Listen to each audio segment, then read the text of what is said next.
우리 모두 다 함께 영과 진리로 사순절 넷째 주일 예배를 하나님께 드리겠습니다. 그러므로 우리는 예수로 말미암아 항상 찬송의 제사를 하나님께 드리자. 이는 그 이름을 증언하는 입술의 열매니라. 오직 선을 행함과 서로 나누어 주기를 잊지 말라. 하나님은 이 같은 제사를 기뻐하시느니라. 아멘.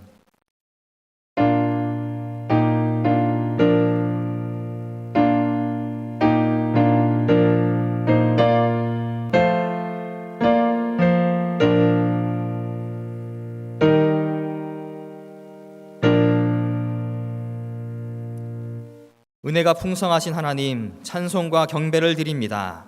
성부 하나님께서 죄인들을 구원하시려고 독생자를 아끼지 않으시고 세상에 내어주셨사오니 그 큰 사랑을 찬미합니다. 죄악 중에 죽어가는 우리를 살리시려 성자 예수님께서 십자가를 지시고 보혈을 흘리시며 고난을 받으셨으니 그 큰 은혜에 감사를 드립니다.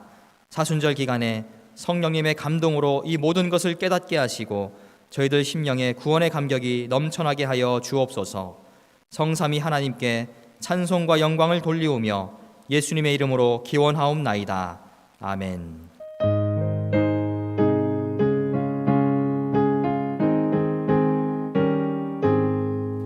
만입이 내게 있으면 그 입 다 가지고 내 구주 주시는 종을 늘 찬송하겠네. 내 은혜로우신 하나님 날 도와주시고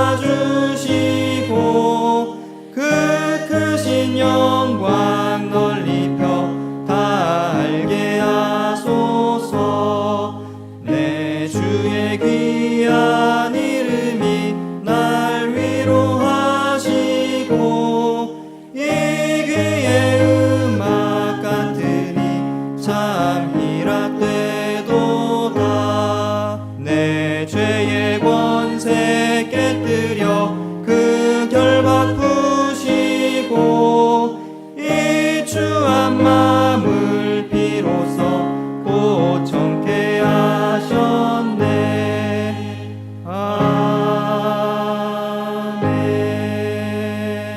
아멘. 사도신경으로 우리의 신앙을 고백하겠습니다. 나는 전능하신 아버지 하나님, 천지의 창조주를 믿습니다. 나는 그의 유일하신 아들, 우리 주 예수 그리스도를 믿습니다. 그는 성령으로 잉태되어 동정녀 마리아에게서 나시고 본디오 빌라도에게 고난을 받아 십자가에 못 박혀 죽으시고 장사된 지 사흘 만에 죽은 자 가운데서 다시 살아나셨으며 하늘에 오르시어 전능하신 아버지 하나님 우편에 앉아 계시다가 거기로부터 살아있는 자와 죽은 자를 심판하러 오십니다. 나는 성령을 믿으며 거룩한 공교회와 성도의 교제와 죄를 용서받는 것과 몸의 부활과 영생을 믿습니다. 아멘. 성시교독은 교독문 127번 사순절 살을 교독하시겠습니다. 여호와를 자기 하나님으로 삼은 나라 곧 하나님의 기업으로 선택된 백성은 복이 있도다. 여호와께서 하늘에서 굽어보사 모든 인생을 살피시며 곧 그가 거하시는 곳에서 세상의 모든 거민들을 굽어 살피시는도다. 그는 그들 모두의 마음을 지으시며 그들이 하는 일을 굽어 살피시느니로다. 많은 군대로 구원 얻은 왕이 없으며 용사가 힘이 세어도 스스로 구원하지 못하는도다. 우리 영혼이 여호와를 바라며 그는 우리의 도움과 방패시로다. 우리 마음이 그를 즐거워하며 우리가 그의 성호를 의지하였기 때문이로다. 여호와여, 우리가 주께 바라는 대로 주의 인자하심을 우리에게 베푸소서. 아멘.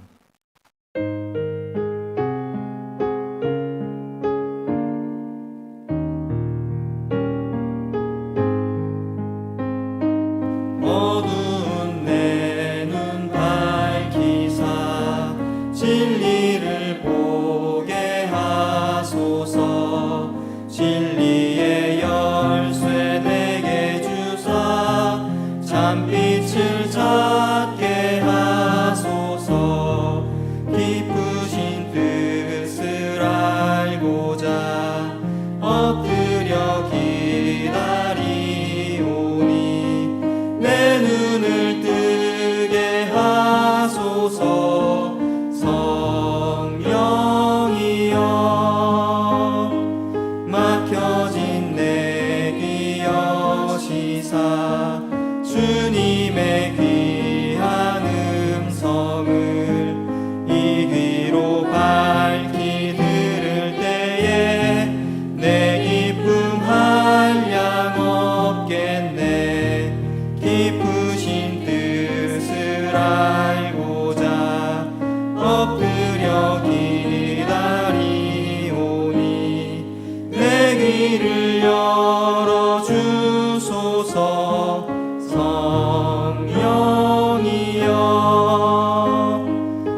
열어주소서.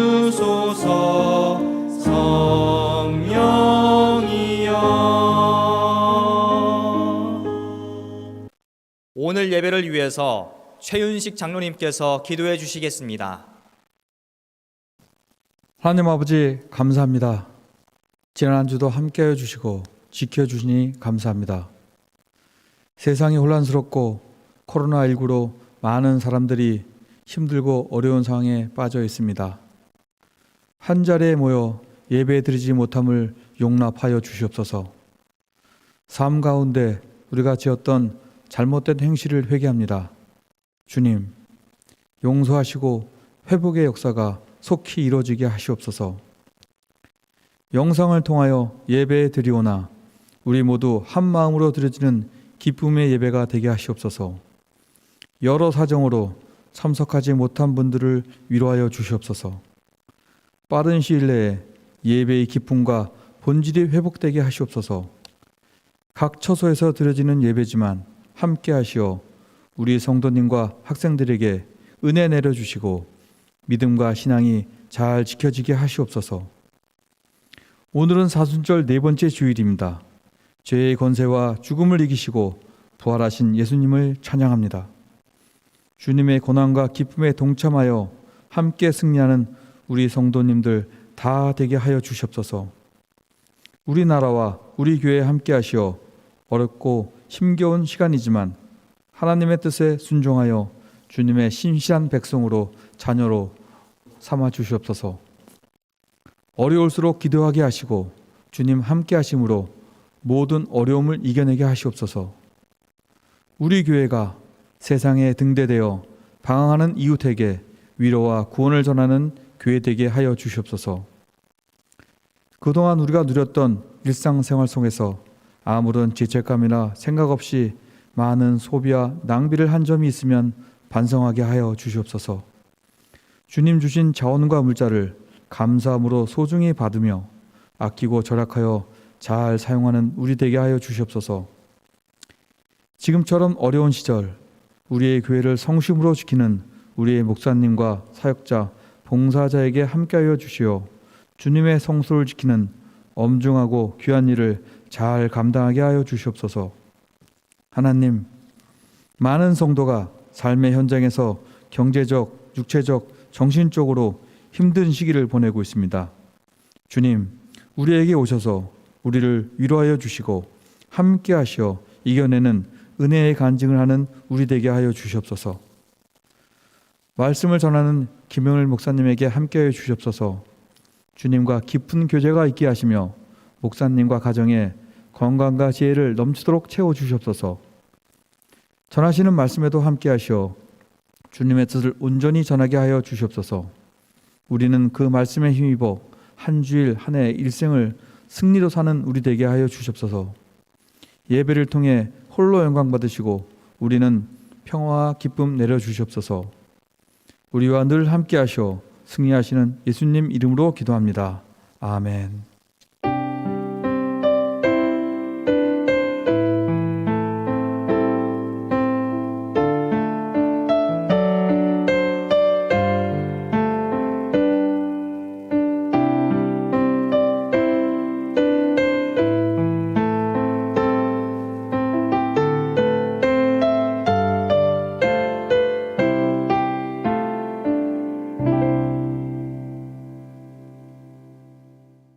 오늘 이 시간 우리에게 주시는 하나님의 말씀은 요한복음 1장 19절에서 27절까지의 말씀입니다. 요한복음 1장 19절에서 27절까지의 말씀, 신약성경 142페이지입니다. 이 말씀을 통하여 하나님의 음성을 들으시길 바랍니다. 유대인들이 예루살렘에서 제사장들과 레위인들을 요한에게 보내어 내가 누구냐 물을 때에 요한의 증언이 이러하니라.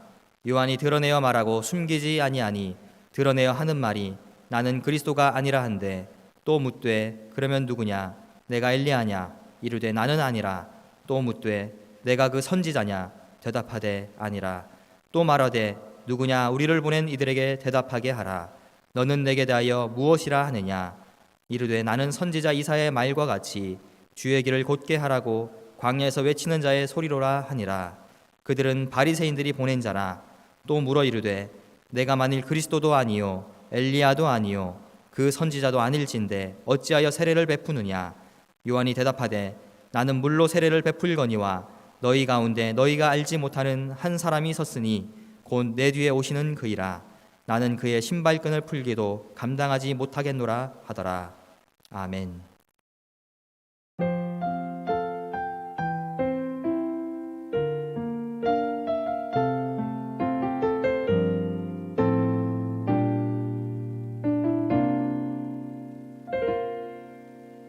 나는 하나님을 예배하는 예배자입니다.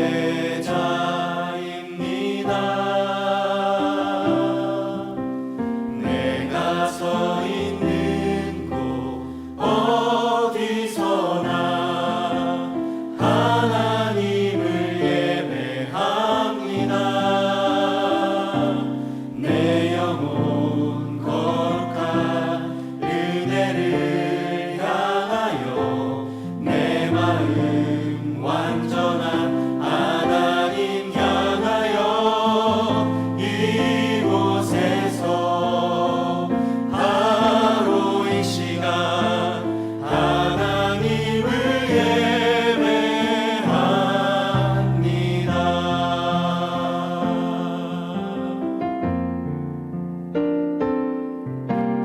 나는 하나님을 예배하는 예배자입니다.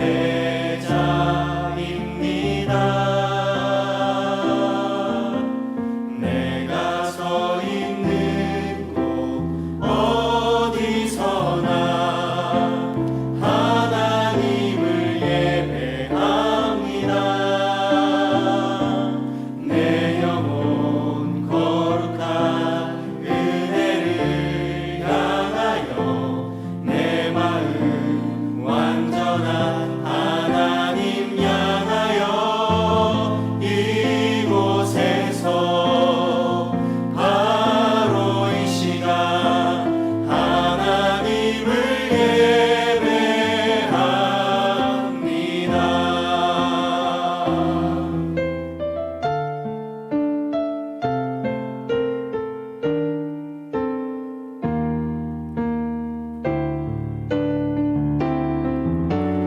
나는 하나님을 예배하는 예배자입니다.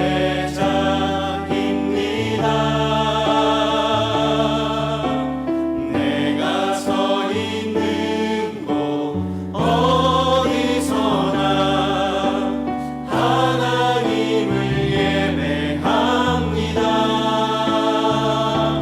내 영혼 거룩한 은혜를 향하여 내 마음 완전한 하나님 향하여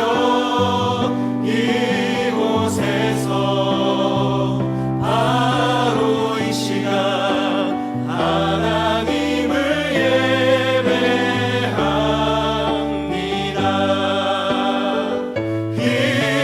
이곳에서 바로 이 시간 이곳에서 바로 이 시간 하나님을 예배합니다.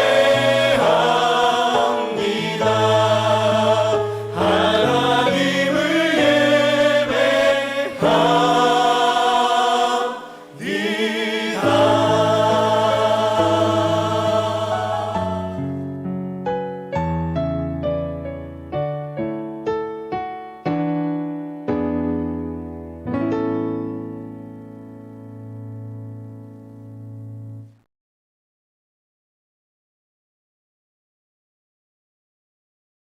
우리 성도님들께서 잘 아시다시피 예수님께서는 이 땅에 거하시는 동안 여러 가지 모양으로 앓고 있던 많은 병자들을 고치셨습니다.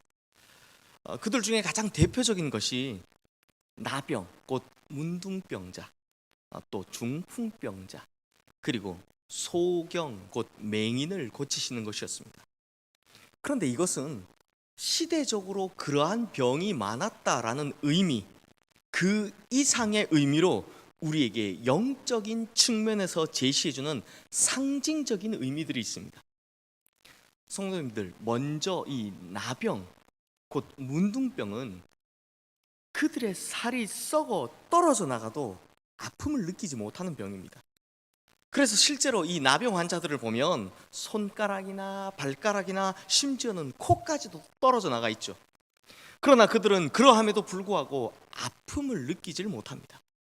이것을 영적인 측면에서 보면 영적인 문둥병을 앓고 있는 사람은 그들의 영적인 상태가 썩어져 하나씩 떨어져 나가도 고통을 느끼지 못하기 때문에 지금 나의 영적인 상태가 병들었는지 아니면 건강한지 대체 어떠한지를 가늠조차 하지 못하는 그런 영혼의 병을 가진 이들을 말하는 것입니다. 또한 중풍병은 그들이 움직이길 원해도 그들이 원하는 대로 움직일 수 없어서 가고 싶은 곳으로 가거나 하고 싶은 것을 마음대로 할 수 없는 병입니다. 이것을 또한 영적인 측면에서 보면 영적인 중풍병자는 아무리 주님의 말씀이 그에게 임해서 감동한다 하더라도, 심지어 하나님께서 직접 그렇게 하라고 말씀하셔도 이 머리로는 아는데 행동으로는 자기 자리에 누워서 꼼짝도 않고 절대로 움직이지 않는 영적인 병을 가진 이들을 말하는 것이죠. 그리고 오늘의 주제인 영적인 소경입니다. 참 이상하게도 이번 사순절에 영상 예배를 진행하면서 하나님께서 계속해서 제게 이 영적인 눈에 대해서 설교를 하게 하시는데요. 성도님들, 먼저 간단히 말씀드리자면 영적인 소경들이란 육신의 눈은 뜨고 있으나 영적인 눈이 어두워서 하나님께서 역사하시는 것들이나 혹은 하나님께서 이루어 가시는 섭리들, 이와 같은 것들을 절대로 보지 못하는 이들을 말하는 것입니다. 그리고 이러한 영적인 소경을 바로 오늘 본문이 우리에게 잘 보여주고 있습니다. 성도님들, 세례 요한은 예수 그리스도의 선구자였습니다. 그러니까 세례 요한은 예수님보다 6개월 먼저 태어나 예수님의 사역이 시작됨을 알리는 신호탄 역할을 한 사람이었습니다. 말라기 4장 5절에서 6절 말씀은 구약 성경의 맨 마지막 2절인데요. 이 구약 성경 맨 마지막 부분에 보면 메시아가 오시기 전에 선지자 엘리야가 메시아의 선구자 역할로 먼저 올 것을 미리 예언하고 있습니다. 그리고 이 예언의 성취로 바로 세례 요한이 온 것이죠. 그렇다면 성도님들, 그때 당시에 이 모든 성경의 예언을 가장 잘 알고 있었던 사람이 누구였을까요? 당연히 유대의 영적인 지도자들, 종교 지도자들 아니었겠습니까?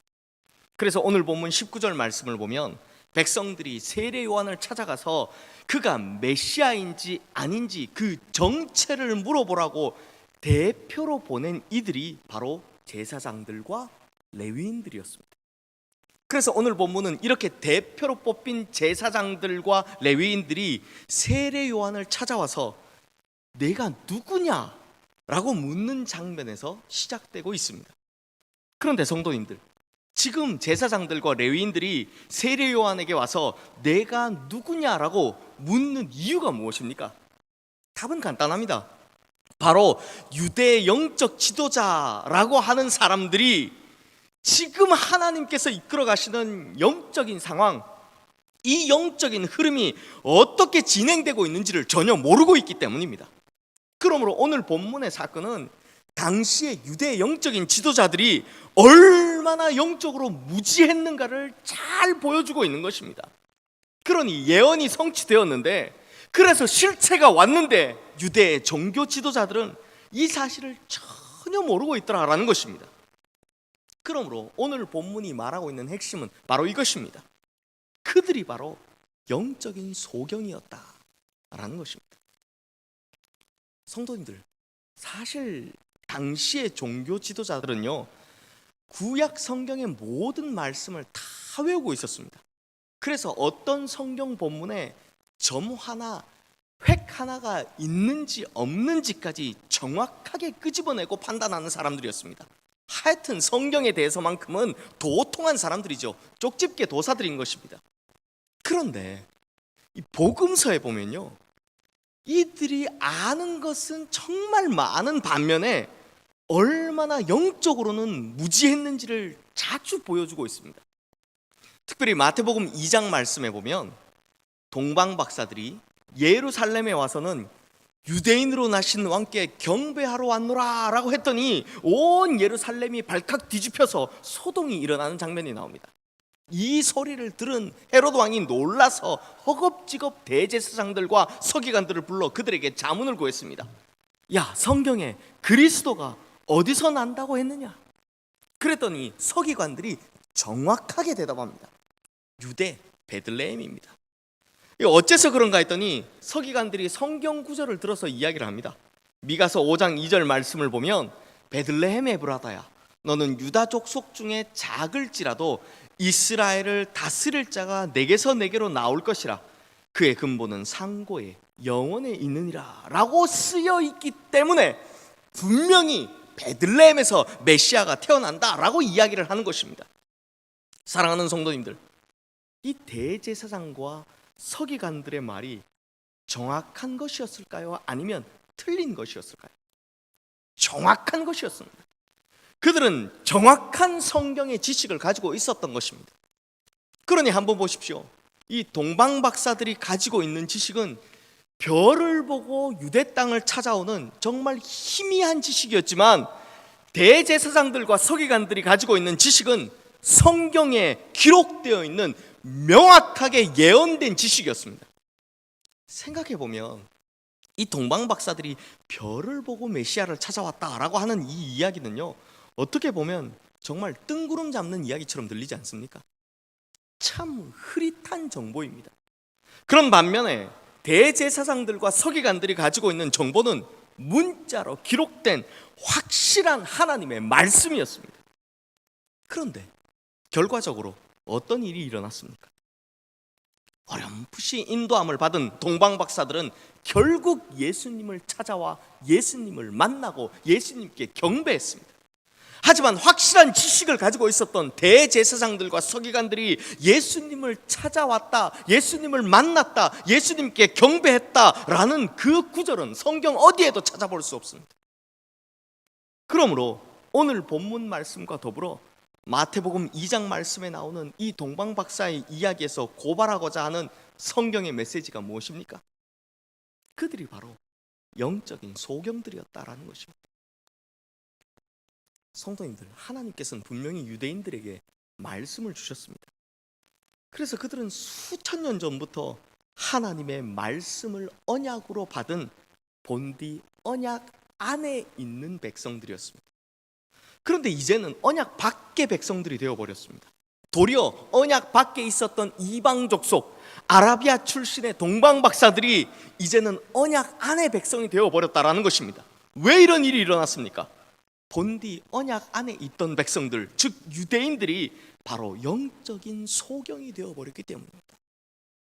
그렇다면 성도님들, 이 이야기가 비단 유대인들과 그들의 영적인 지도자들에게만 해당되는 말씀일까요? 아닙니다.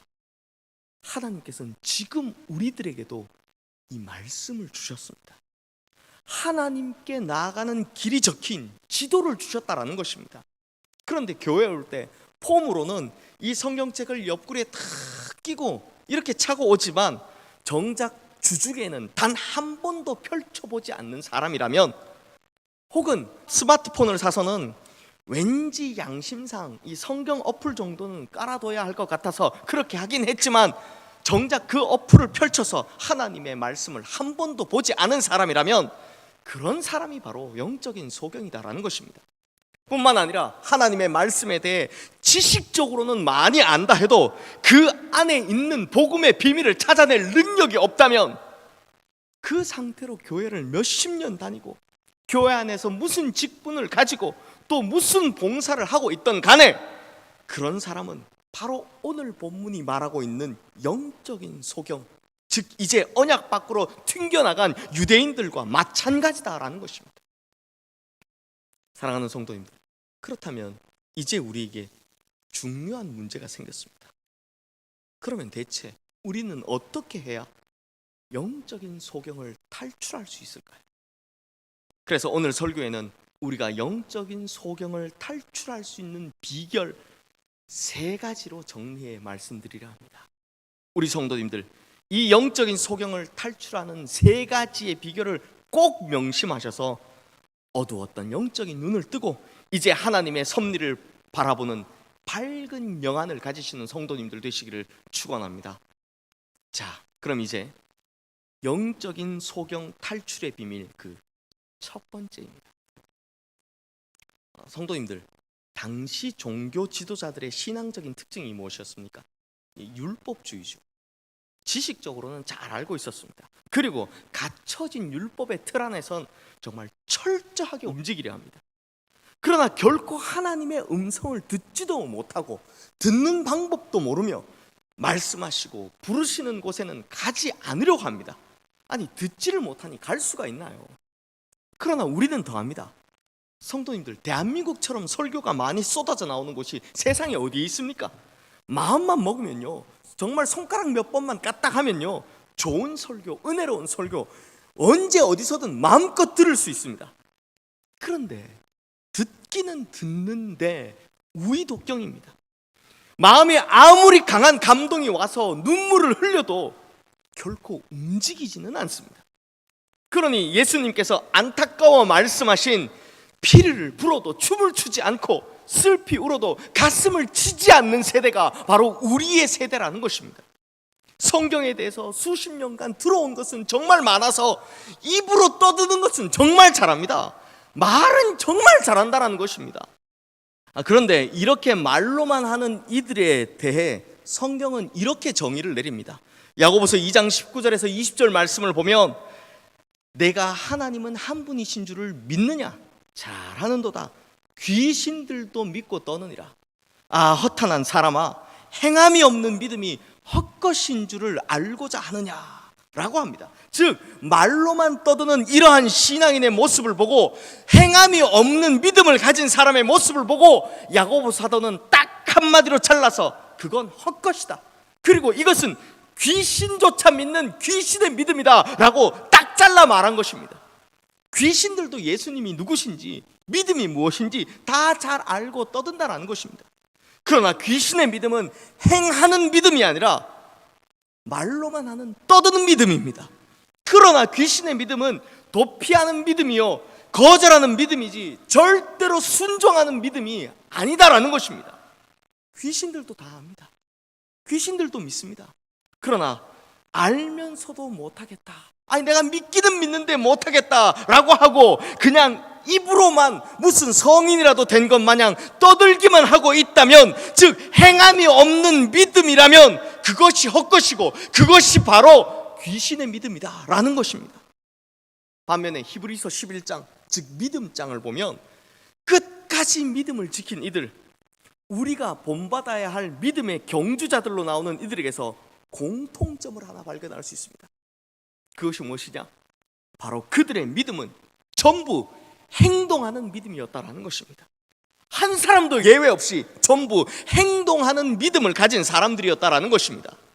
머리로만 아는 믿음이 아니라 아는 만큼 살아가는 믿음, 하나님의 말씀에 대한 깨달음이 일어난 동시에 그 깨달음에 의한 순종이 드러나는 믿음, 바로 이런 믿음의 소유자들이었다라는 것입니다. 그래서 보면 믿음장이라 불리는 히브리서 11장 말씀에 나오는 믿음의 경주자들의 믿음은요 모두 다 동사로 표현되어 있습니다. 믿음으로 아벨은 희생의 제물을 드렸습니다. 믿음으로 노아는 방주를 준비했습니다. 믿음으로 아브라함은 아들을 바쳤습니다. 믿음으로 모세는 애굽을 떠났습니다. 여기에서의 믿음은 모두 다 동사더라라는 것입니다. 그러므로 믿음에는 행동이란 뜻이 담겨져 있는 것이고, 믿음에는 반드시 아는 것을 넘어 순종하는 행동이 반드시 수반되기 마련이다라는 것입니다. 그러므로 믿는다고 하면서도 행동하지 않는다면 그 믿음은 귀신의 믿음이요 어리석은 대제사장들과 서기관들과 같은 믿음이더라라는 것입니다. 그러하기에 이러한 믿음을 가진 사람들은 당연지사 영적인 소경들이다 라는 것이죠. 그러므로 이제 우리 성도님들은 하나님의 말씀을 깨닫는 즉시 순종하는 능력을 가지는 진짜 믿음 있는 성도님들 되시기를 주님의 이름으로 축원합니다. 그러므로 성도님들, 행동하는 믿음을 가지는 것, 이것이 바로 영적인 소경을 탈출하는 첫 번째 비결이라는 것을 반드시 명심하시기를 바랍니다. 이제 영적인 소경 탈출의 비밀 그 두 번째입니다. 성도님들, 대제사장들과 또 서기관들 그리고 바리새인들, 사두개인들과 같은 이 유대의 종교 지도자들이 예수님과 세례 요한의 설교에 대해서 펄펄 뛰며 난리친 이유가 무엇입니까? 성경을 그렇게 잘 알고 있으면서도 대체 왜 그렇게 예수님과 세례 요한의 설교에 대해서는 분을 품었을까요? 다름 아닌 그 메시지가 회개하라, 천국이 가까웠느니라 라는 것이었기 때문입니다. 왜 그렇겠습니까? 세리와 창기를 향해서 회개하라, 천국이 가까웠느니라 라고 하면 그 말씀에 대해서 이들도 고개를 끄덕입니다. 아, 그렇지, 맞는 얘기야, 저런 사람들 저 회개해야 돼 라고 하는 겁니다. 그런데 자세히 들어보니까 예수님이나 세례 요한의 메시지가 세리나 창기를 향한 메시지가 아니라 오히려 자기들을 향한 메시지더라라는 것입니다. 야, 제사장들, 서기관들, 바리새인들, 사두개인들, 너희들이나 회개하라 라고 말씀하고 있는 것입니다. 그래서 화가 난 것입니다. 아니, 내가 회개할 것이 어디 있느냐 라고 하면서 말입니다. 나는 정당하다라는 것입니다. 내가 11조를 비롯한 헌금 생활 철저히 했지, 일주일에 이틀씩이나 꼭꼭 금식했지, 그리고 율법이 말하는 규례를 다 지켰는데 아니, 나보고 회개하라고? 아니, 이런 죽일 놈이 있나 하면서 예수님을 죽여버린 것입니다. 성도님들, 이것이 무슨 이야기입니까? 예수 잘 믿는다는 사람들이 영적인 교만에 빠지면 오히려 주님의 원수가 될 수 있다는 것입니다. 그리고 영적인 교만에 빠지면 자신의 모습이 이만하면 됐다라고 생각하기 때문에 더 이상은 말씀 앞에 변화될 생각을 전혀 안 하게 된다는 것입니다. 성도님들, 우리가 영적인 교만에 빠지는 이유가 무엇입니까? 이거 참 중요한데요, 우리가 영적인 교만에 빠지게 되는 가장 결정적인 이유는 우리가 우리의 인생의 주인이 되고 싶기 때문입니다. 그냥 내 마음대로 내 뜻대로 사는 것이 더 평안하다, 더 가치 있다, 이렇게 여기기 때문입니다. 그러므로 하나님의 말씀을 들음에도 계속해서 내 고집을 버리지 못하고, 그래서 듣기 싫은 말씀은 내 마음대로 거르고 반대로 내가 듣기 좋은 말씀만 골라서 듣고 있다면, 그래서 결국 내 심령의 주인이 주님으로 바뀌지 않는다면 이 영적인 교만이 우리의 눈을 가리게 될 것이고, 그러면 우리는 영적인 소경이 될 수밖에 없다라는 것입니다. 성도님들, 어느 피아니스트가 독주회를 가졌다라고 칩시다. 그 피아니스트가 독주회에서 연주를 너무너무 잘했습니다. 그래서 그곳에 있던 사람들이 이 독주회가 마치자마자 모두 다 일어나서 화동성을 지르고 기립박수를 쳤습니다. 그런데 어떤 사람이 이 독주회를 마치고 피아니스트를 만나서 이렇게 인사를 했다고 합니다. 야, 선생님, 오늘 연주 잘 들었습니다. 역시 피아노는 독일제 피아노가 최고인 것 같습니다. 성도님들, 이건 욕입니다. 모욕도 이런 모욕이 없습니다.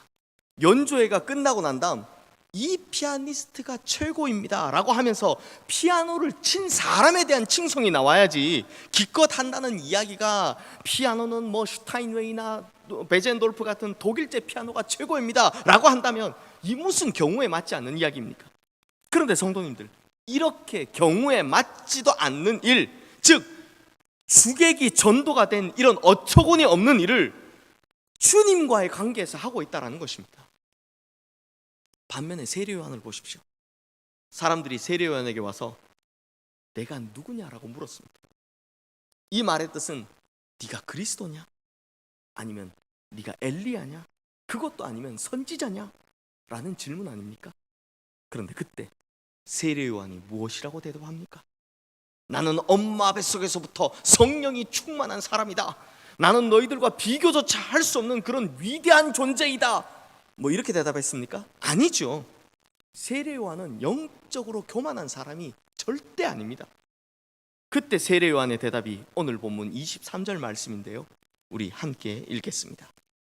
이르되 나는 선지자 이사야의 말과 같이 주의 길을 곧게 하라고 광야에서 외치는 자의 소리로라 하니라.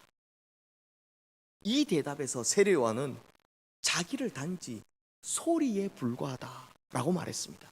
즉 예수 그리스도는 말씀이신 반면 자신은 소리에 불과하다라는 것입니다. 성도님들, 말씀은 본질이고 소리는 도구입니다. 말씀은 영원하지만 소리는 한 번 발성하고 나면 없어지는 것입니다.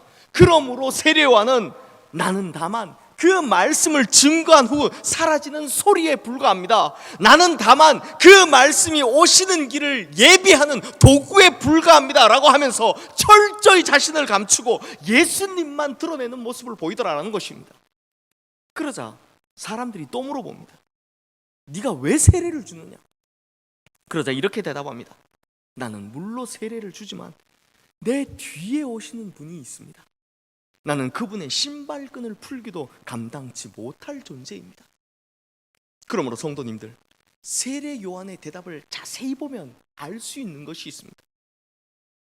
예수님이 크다는 것을 절감하고 나면 자기는 작아질 수밖에 없다는 것입니다.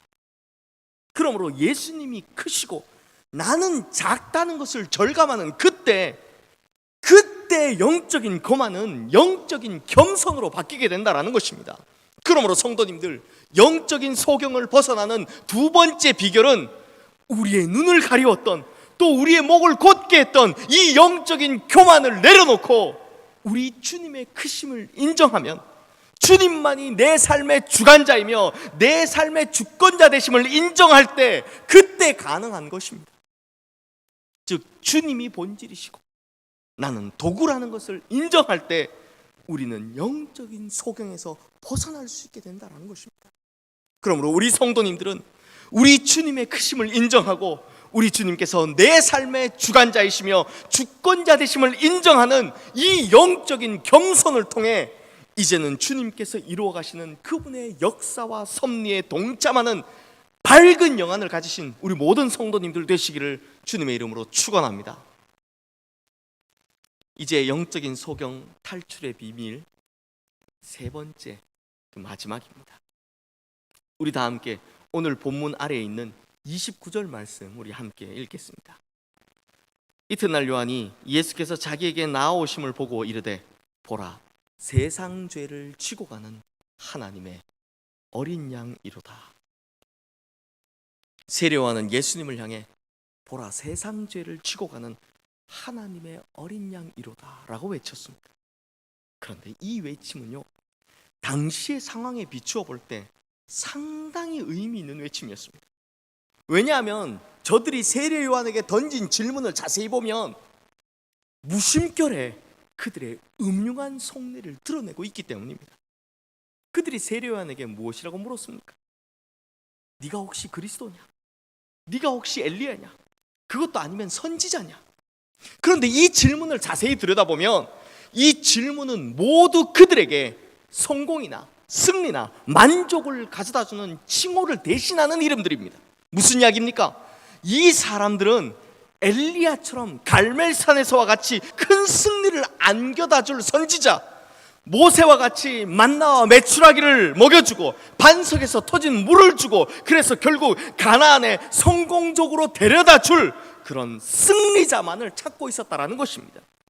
그런데 요한이 소개한 예수님은 어떤 분입니까? 세상 죄를 지고 가는 하나님의 어린 양입니다.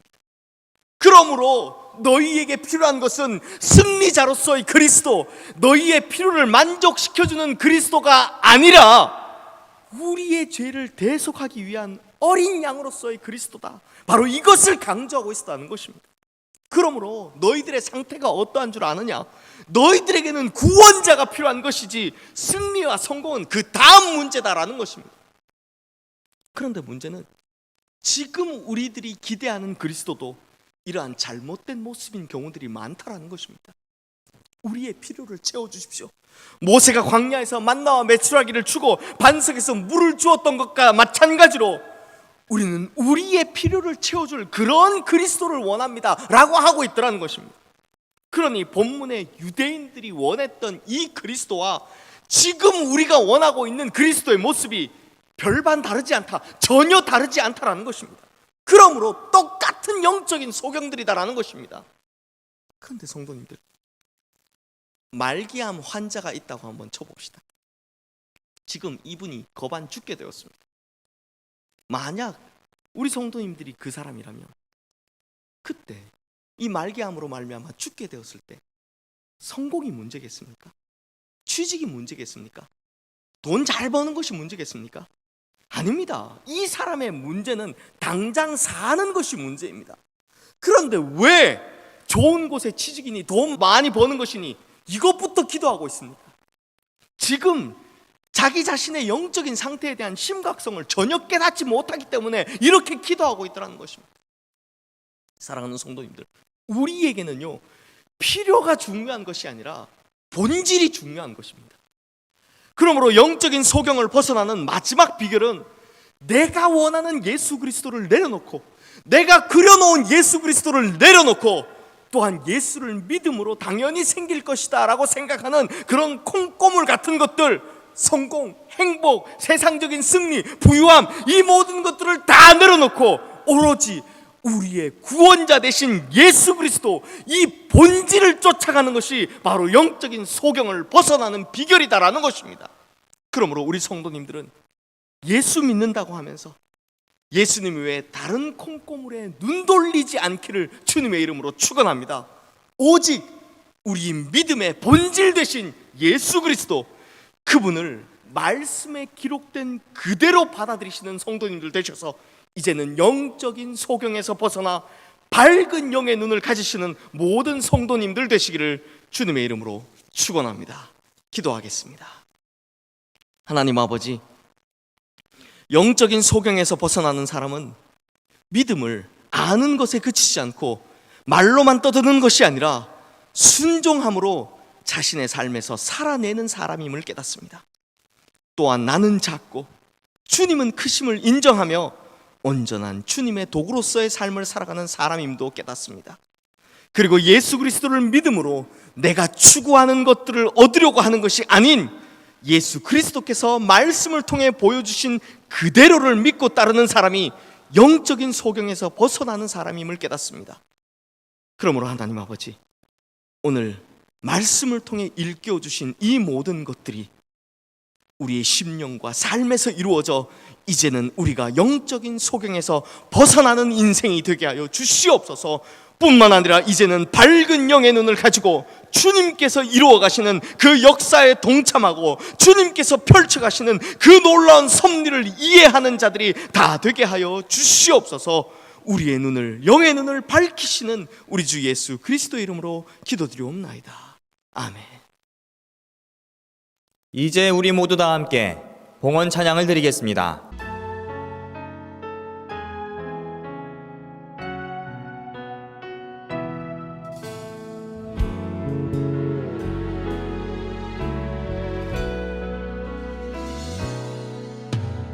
따스한 곁을 내어주신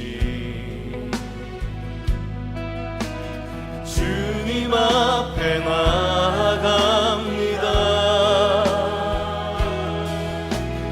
표현 못할 그늘로 나를 붙드시는 주 이름 바라봅니다. 매일 마주와 슬픔을 견뎌나가며 주 예수의 마음을 닮아가네. 두려운 걸음마다 주가 동행하니 주를 지하며 오늘을 건네. 주의 신실한 소망을 깊이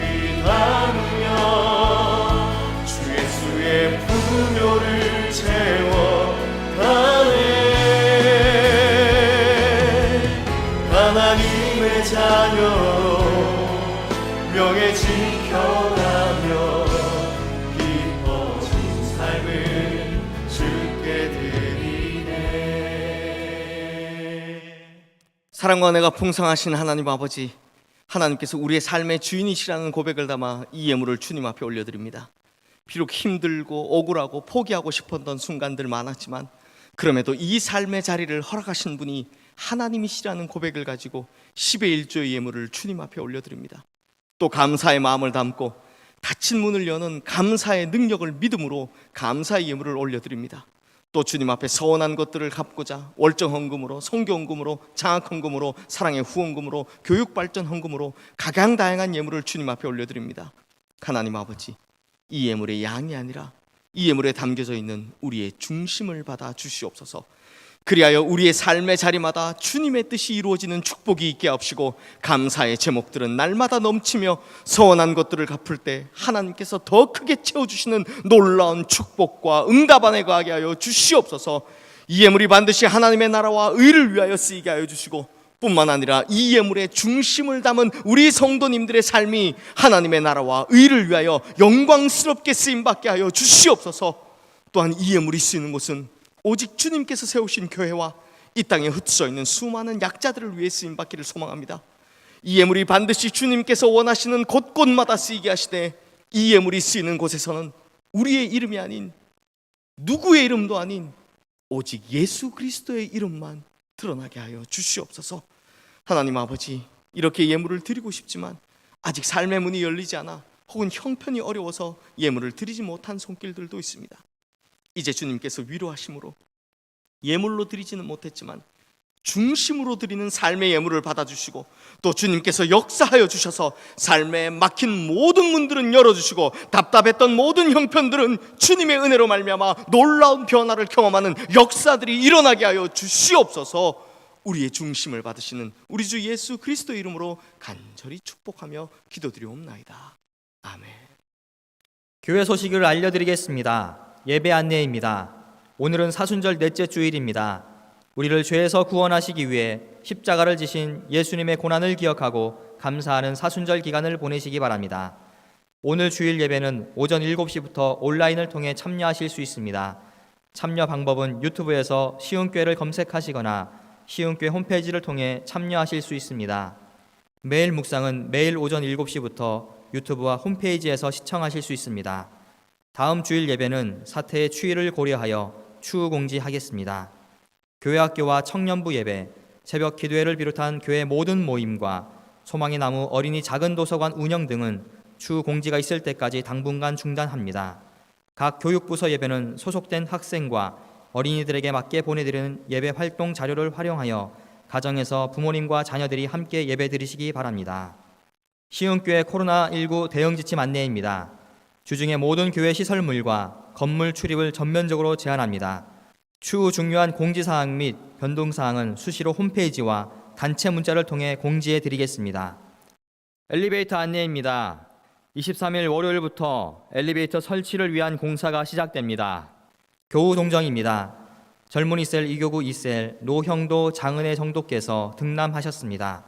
광명 3구역 김영란 권사께서 연세 세브란스 병원에 입원하였습니다. 독산 1구역 정유나 집사께서 분당 서울대 병원에 입원하였습니다.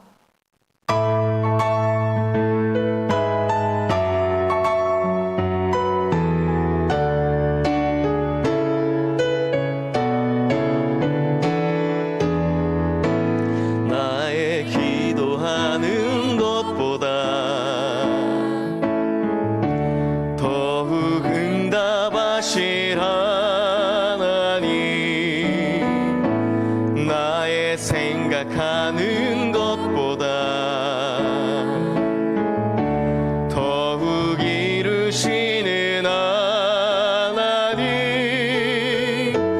우리 가운데 역사하신 능력대로 우리들의 간구함을 넘치도록 능히 하실 주님께 모든 영광과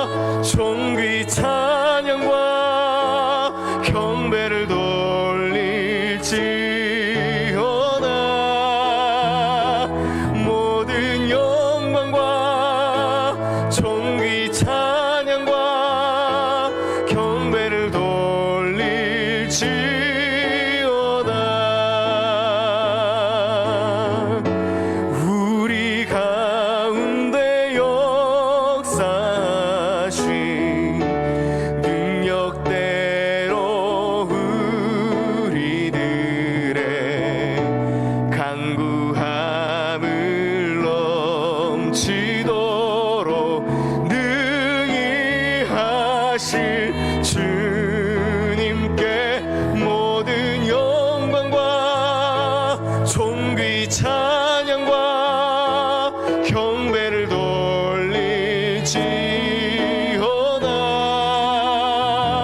모든 영광과 존귀 찬양과 경배를 돌리지어다.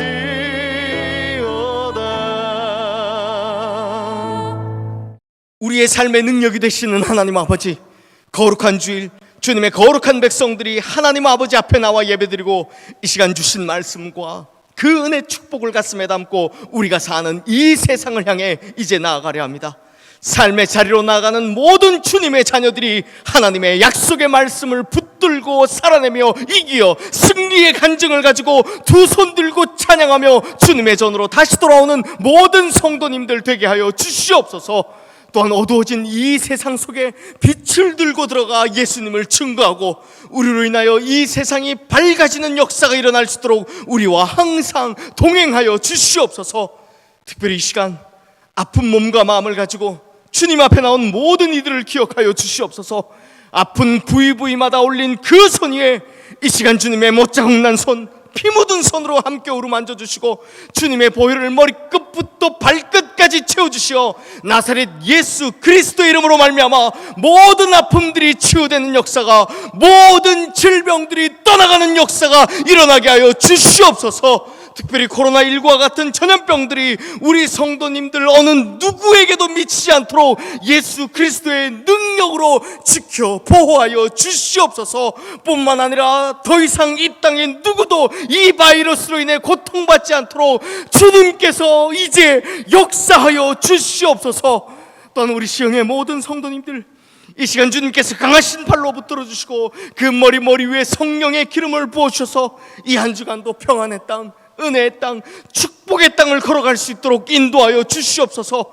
또한 우리 앞에 어떤 두려운 시험이 있다 할지라도, 또한 우리를 넘어뜨리려는 어떤 어려움이 있다 할지라도 눈을 열어 주님만 바라보고 귀를 열어 하나님의 말씀을 들으며 입을 열어 찬송하고 기도함으로 모든 문제를 이기며 나가는 반드시 승리하는 성도님들 되게 하여 주시옵소서.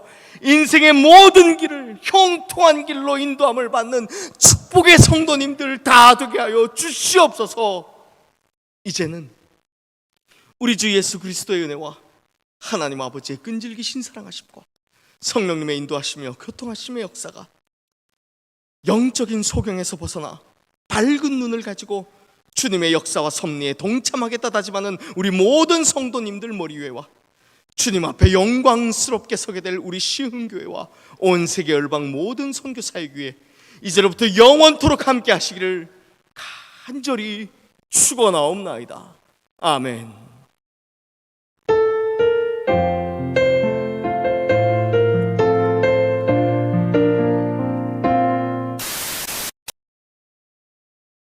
사랑하는 성도님들, 예, 매일 묵상 촬영요? 예, 네, 알겠어요. 지금 꼭 갈게요. 조금만 기다리세요. 예. 네. 설교도 촬영해야 된다고요? 예, 알았어요. 끊어요. 네, 갑니다. 꼭 갈게요. 성경책, 그 다음에 옮고 쪽수는 하나 없어. 네, 갑니다. 진짜 바쁘다. 오케이. 프린트. 뭐 어떻게 하는 거야?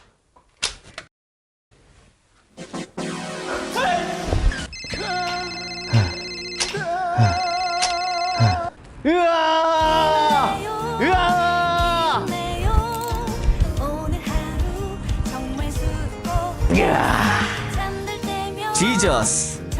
예수님이 계시니까 지저스.